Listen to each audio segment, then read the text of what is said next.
Sorry, can anybody hear me? Yeah! Just about. All right. From the second bullet, number 1, jelly toffee. It's nice, I've got to say, before I even start, that we're above a vegetarian restaurant.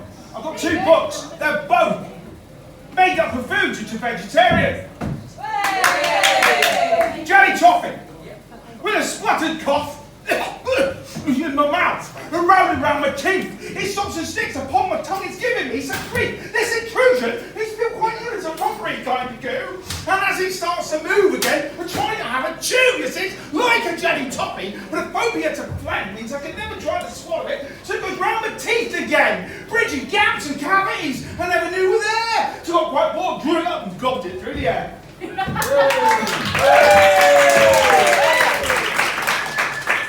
Summer was rubbish, wasn't it? Rubbish, summer. Summer, it was rubbish. So, it was short, it was small, summer. And with the thought of that, this is a poem about shorts and summer. I wear my shorts in summer, cause the legs ain't long. To wear shorts in the winter time, I know this would be wrong. Chilblains on my knobbly knees, I catch a cold and sneeze. Jack Frost would nip the ankles, my balls would feel the breeze. Oh, to the book then. Are you well, ladies and gentlemen? Good. Good. We'll see how we get on with this. This is from the second book, Jelly Toffee. It isn't available on Amazon. It's only available from my publisher for the quite simple reason: Amazon are dicks. Put me on a 0 contract hour, and I'll tell you what he does. Gym jealousy. Gym jealousy. We're all going to the gym here, do we? No. You're fit, the fittest, the best guy here within. You think you're really super, simply best at everything. You've got muscles on your muscles because of the time spent in this place. But you've got no personality and a really ugly face. I want to see you push and strain, tear a tendon, explode your brain, rip your super tight lycra pants in front of all your sycophants. Sprain your wrist, get fat, go bald, be carried out of this place. Your spotchy, wretched personality and horrid looking face. James. Got to explain. Right, James, you might think it's a personal vendetta about somebody called James. Actually, it's just a long word for the word Jim.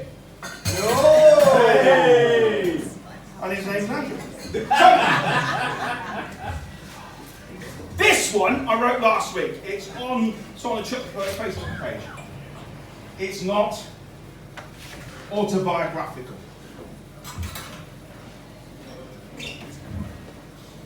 At all. I'm dyslexic, and I'm horny, and I'm feeling all forlorn. Because every time I get on the interweb, I can't find any porn.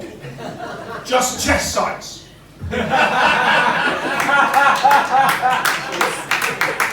Really works if you write it down. I know a 7-year-old that likes this one. This is called Camis. I'm on the lookout for a camouflage trouser. Trek through shops, racks and rails everywhere. Search high and low on displays and shelves, but I can't find a pair anywhere. The elusive camouflage trouser. Right, who's from Peterborough? Yeah! I try to come up with something new every time I come to a new venue. I haven't played Peterborough for many, many, many years. So, ladies and gentlemen, new hiking. Yeah? So, pretty much don't know what haiku is. It works on a very old and ancient way that the Japanese used to write poems. It works on a wording of 5 syllables, a 7 syllables, and a 5 syllable rhyming. So, this one's for you if you come from Peterborough. Regarding the fact that you've just won back the title of worst city in the UK. We're number 1! Yay! Now don't think I'm taking the mic clear, I think it's wrong. I don't think I'm trying to... it's not like this. Here you go. You can count the syllables over. Not Peterborough! It's at number 1 again. undeservedly.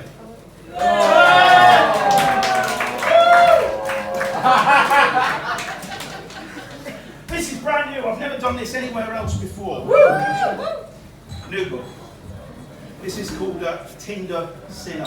We mentioned Tinder earlier. It's an app. If anybody's used it, right back then. Looking at a friend's Tinder account, I was surprised at the matches it created. Must have been a malfunction maybe, for everyone liked, or some would I hated. One match looked like Nick Griffin, another like Enoch Powell. Some short, fat, balding Mussolini type, whose face was one big jammal. The last was a spit of Hitler. I thought this app is really shite. Then I realised what she'd been doing. She must have swiped far right. So good. I'll do this one, it's really short. They're all short, ladies and gentlemen. There's nothing good about them. Well, there is. No. Does anybody know anything about woodlouse? Has anybody got a woodlouse? A pet for a woodlouse? Excellent. I had one.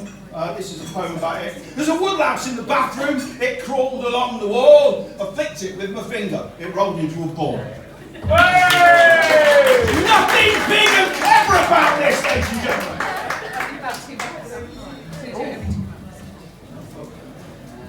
This is longer. This is one of those serious poems that you write when you're thinking, oh, I've been a bad day. This goes out to anybody who's got a mobile phone. Is that everybody? That kid down there has. I know you're about 24. It's all right. It's called This is called your phone. You give your life to technology, feed your phone with your whole life filled with your innermost internet secrets. That history don't empty itself, but you forget, you bet someone somewhere with a big nosy nose full of hair will see it and declare you out. Fill your files in easy, readable alphabetical sequences. A for accessible, B for beguiling, C for caution, D for damage, disaster, do not open, ever, ever, ever, everything is there. You without a care, along with photos capturing the best of you and the worst of times. Good nights out that ended badly, quite a feat you failed to delete some of the cache from chaos. A loss of dignity, neat parcels of information that would go on and destroy you in the wrong hands. Not even a Camelot case can save you there. But you've segregated passwords, split up, ripped them up secretly from those who know your birthday, the dog's name, as plain on the noses of faces. You tap in your security digits, the limits are endless. For online shopping, codes for banking, building societies and relationships, information pirates could easily seize. Ease, handing over the advantage, even pictures of potholes in the road you've ridden hidden in maps, straight back to your house. A lapse of concentration, now they know where you live. You don't need the keys, you're the host with the most posts. It's not locked within, it's dumped in your bin. Every little bit of info will fit and go, building a jigsaw puzzle of your life. Everything is in your phone. It's so important you shouldn't leave home with it. But without it, your life is empty, unable to show up, show off, or contactlessly pay your way. One day, you will lose your phone, and probably your mind.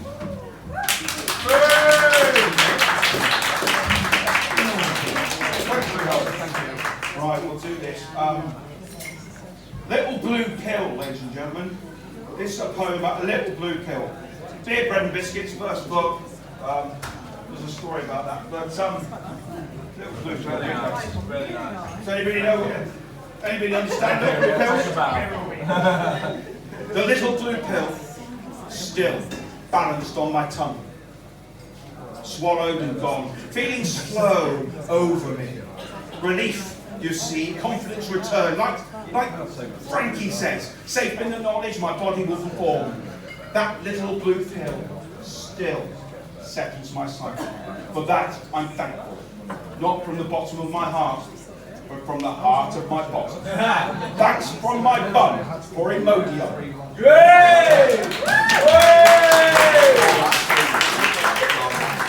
Social media, ladies and gentlemen, who knows anything about social media? No? Good. Then this poem will probably help you out no end. This poem is all about social media. It captures all the social media one needs to know. And this poem's called MILF. MILF. Usually gets a reaction. Certainly Kettering. Kettering. Huge room. You're going to Kettering soon, aren't you, Dominic? I'll cookie gigs for you. End of the month, ladies and gentlemen. MILF. Ever since you dumped me, baby, I'm going to get you back by logging on that website, chat up your mum and that, on Instagram and poker, Snapchatter on MySpace. I know how much you'll hate it when I come across her face. But profile, you went a bit too early upgrade, didn't you? It distinctly says when I come across her Facebook profile. Hey!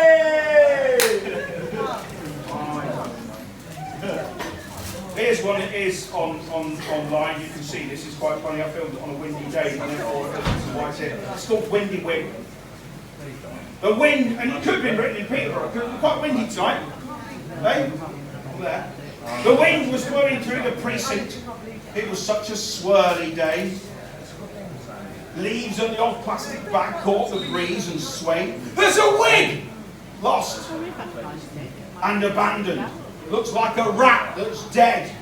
But don't approach it, it looks dangerous and completely off its head. Whoa! Oh, I'll have a bit. Thank you very much. Where's he gone? I'm over here! Two. I said two.